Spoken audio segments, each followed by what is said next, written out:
Here's another video of Buttermilk Falls.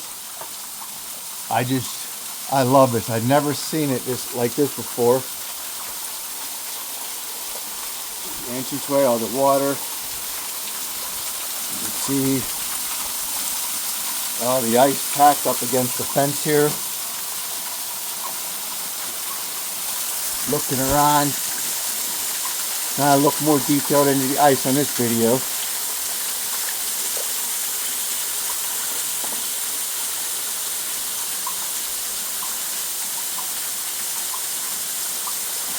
Yeah, I love this. I am so glad I came here today. Sunday, January 19th, 2025. Again, there's how we're going to get out. We got to climb through that hole. I can't get a video going on. It's too much water coming down. I got to get on my hands and knees to get out of there. But this, everyone,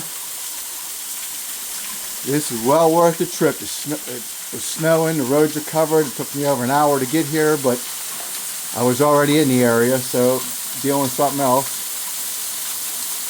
But Buttermilk Falls, Blairsville, PA.